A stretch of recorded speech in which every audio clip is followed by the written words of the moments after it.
Nathalie Saint qui nous dit « Bonjour la Dream Team !» Yeah. Pour cette classe online, j'ai 2 questions, dont une très importante. Quelles sont les règles à respecter lorsqu'on visite un temple shintoïste ou bouddhiste? On a fait un super article sur le blog qui est disponible, donc je vous mets le lien dans le chat et dans la description. Donc, comment bien se comporter dans un sanctuaire shintoïste ou un temple bouddhiste?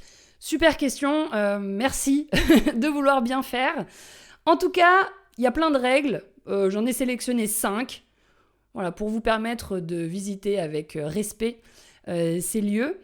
Le premier, donc ça c'est plutôt dans tout ce qui est shintoïste, on évite de marcher au milieu du sentier. Alors j'explique, quand on arrive, normalement, il y a des grands torii. Vous avez des torii, donc ces portes rouges, qui signifient vraiment l'entrée, normalement, d'un sanctuaire. Celle-ci, déjà, vous pouvez vous incliner devant, avant d'entrer, pour saluer les kami-sama, donc les esprits qui sont dans le sanctuaire. Et après, normalement, les kami-sama, eux, ils marchent vraiment au milieu de ce torii. Ils passent en dessous, et ils marchent au milieu. C'est pour ça que on va essayer de se mettre un peu plus sur la gauche ou un peu plus sur la droite, et de ne pas emprunter le chemin au milieu comme ça en prenant de la place. C'est plutôt l'endroit de Kami-sama. Les Japonais, par exemple, si le matin ils doivent se rendre au travail et qu'ils doivent passer par un sanctuaire, ils vont pas passer par le torii. Ils vont pas saluer et passer dedans parce que c'est fort comme geste. Ils vont essayer de contourner le torii, de contourner le sanctuaire.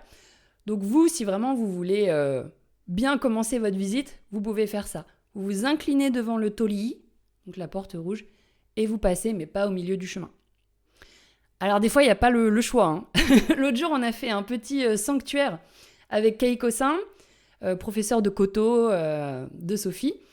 Donc, c'était que des petits torii à la suite. Que des petits torii comme ça.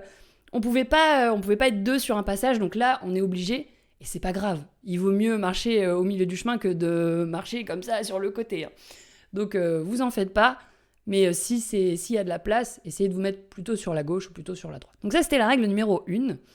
Règle numéro 2, ça semble être du bon sens, mais je préfère le rappeler.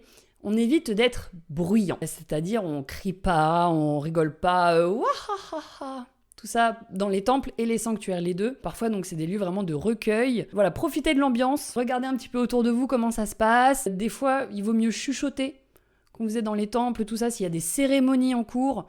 Voilà, vraiment, on parle d'une voix basse, c'est quand même beaucoup mieux. Pour tout ce qui est sanctuaire, plutôt, des fois, il y en a au début des temples bouddhistes, mais pour tout ce qui est sanctuaire, vous pouvez vous purifier au Chozuya. Chozuya, c'est l'endroit pour se purifier. En général, c'est à l'entrée plutôt des sanctuaires. Et vous avez des espèces de louches, ça s'appelle Hishaku. Hishaku, ça sert vraiment donc à vous aider à vous purifier. Comment ça se passe? Vous avez le petit robinet. En général, c'est une statue. C'est l'eau, elle sort de la gueule du dragon. Pour les sanctuaires qui n'ont pas trop de sous, c'est un simple tuyau. Mais voilà, en général, vous avez une fontaine. Vous mettez le hishaku, l'espèce de louche, en dessous. Vous la remplissez pas mal. Vous la prenez de la main droite, pardon, la hishaku, la louche. Vous rincez votre main gauche. Vous changez de main. Vous rincez votre main droite. Vous changez de main, vous mettez un petit peu d'eau dans votre main gauche et normalement vous portez à la bouche. Attention, ne l'avalez pas tout ça, c'est vraiment histoire de se purifier à l'intérieur aussi. Donc vous portez à la bouche et vous crachez tout doucement. Vous faites pas un gros crachat bien sale, vous crachez doucement en cachant votre bouche un petit peu. Il y a une gouttière en bas, vous crachez pas n'importe où. Vous crachez vraiment à l'endroit où vous recrachez l'eau à l'endroit où c'est prévu pour. Vous recrachez, vous re-rincez votre main gauche, qui a été un peu souillée par tout ça. Et après, normalement, il faut essayer de garder de l'eau pour toutes ces étapes-là. Et normalement, après, vous rincez le manche du hishaku. Donc, vous la levez un petit peu, et comme ça, l'eau qui reste, hop, va un petit peu tomber. Et là, ça y est, vous êtes purifié, vous pouvez entrer dans le sanctuaire. Donc, main gauche, main droite, main gauche de l'eau, on recrache, main gauche, et on lave le manche. Voilà, ça c'est vraiment pour se purifier avant d'entrer au sanctuaire. C'est pas obligatoire évidemment. Il vaut mieux ne pas le faire que de faire n'importe quoi. C'est-à-dire que moi j'ai déjà vu des gens mettre l'eau à la bouche et faire comme ça. Ça s'appelle ugai en japonais.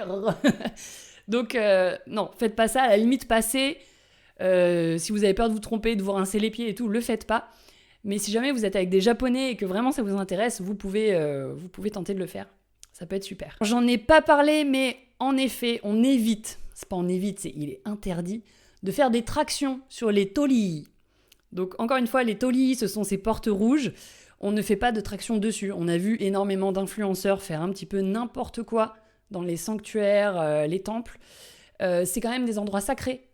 C'est des endroits qui ont un sens assez fort. Donc voilà, tout ce qui vous paraît un petit peu débile comme ça, on évite de le faire bien sûr.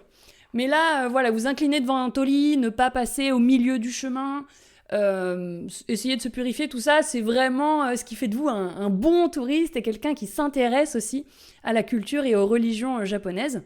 Donc c'est sympa. Numéro 4, venir dans une tenue adéquate. C'est pas aussi strict qu'en Thaïlande. Vous n'êtes pas obligé forcément de couvrir les épaules ou de couvrir les genoux si vous allez dans un temple. Mais ne venez pas avec un débardeur où on voit beaucoup de choses, ou alors avec un mini-short, les garçons torse nu, tout ça. Voilà, on vient avec une tenue adéquate. On est encore une fois dans des lieux sacrés. On vient voilà, avec un jean, jupe, pantalon, t-shirt. Voilà, il n'y a pas de problème tant que c'est pas trop voyant et que c'est pas trop court, tout ça. C'est ok. Venez dans une tenue adéquate et tout se passera bien.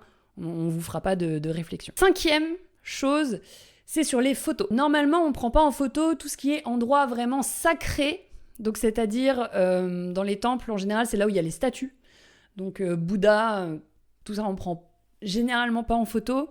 Tout ce qui est sanctuaire, c'est là où il y a le miroir. Le miroir, c'est pour accueillir Kami-sama, les esprits, les dieux. Donc, on prend pas trop en photo. Et de toute manière, c'est généralement marqué. Maintenant, le Japon, c'est assez touristique. Donc, vous avez des panneaux avec marqué « No photo ».